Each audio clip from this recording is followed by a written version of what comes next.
नमस्कार दोस्तों, आज हम बात करेंगे कि अकाल मृत्यु किसे होती है और क्यों होती है। देखा जाए तो बहुत मनुष्य एक्सीडेंट, कूदकर, पानी में डूबकर और आग से जलकर मर जाते हैं। तो सब मनुष्य कहते हैं कि इसकी अकाल मृत्यु हो गई।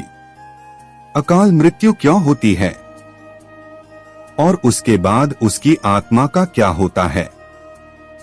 धरती पर जिस प्राणी में जन्म लिया है उसकी मौत ही तय।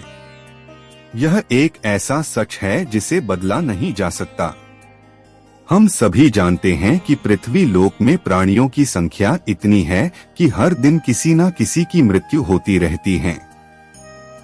जाहिर से बात है कि हर मनुष्य को मोक्ष प्राप्त नहीं होता। इनमें से कुछ ऐसे भी होते हैं जिनकी आत्मा सदियों तक पृथ्वी लोक में ही रह जाती है। इसका कारण है उनकी अकाल मृत्यु हो जाती है। आपने कई बार देखा होगा कि आए दिन लोग सड़क दुर्घटना या फिर किसी आपदा का शिकार हो जाते हैं और अपनी जान गंवा बैठे हैं। ऐसी मौतों को धर्मशास्त्रों में अकाल मृत्यु कहा गया है। अकाल मृत्यु वह स्थिति है जब शरीर को नष्ट हो जाता है लेकिन आत्मा संसार में ही बनी रह जाती है। लेकिन सवाल यह उठता है कि आखिर ऐसा क्यों होता है। अकाल मृत्यु के पीछे क्या कारण होता है और उसके बाद आत्मा का क्या होता है।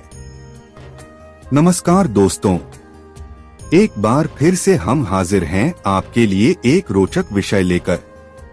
देर ना करते हुए चलिए आज के पोस्ट की शुरुआत करते हैं और जानते हैं अकाल मृत्यु बारे में सच्ची बातें। दर्शकों, साधारण मृत्यु के बारे में तो हम सभी जानते हैं और समझते हैं, लेकिन अकाल मृत्यु का विषय ऐसा जिसे इसके बारे में कई बातें कही जाती हैं। गरुड़ पुराण के 7 अध्याय में लिखा गया है कि अगर कोई प्राणी भूख से तड़प कर मर जाता है या किसी हिंसा जानवर दोबारा मृत्यु हो जाती है या फिर जहरीला पदार्थ सेवन करने से या फिर पानी में डूबने से अगर किसी मनुष्य की मौत हो जाती है तो ऐसे मनुष्य को अकाल मृत्यु के श्रेणी में रखा जाता है।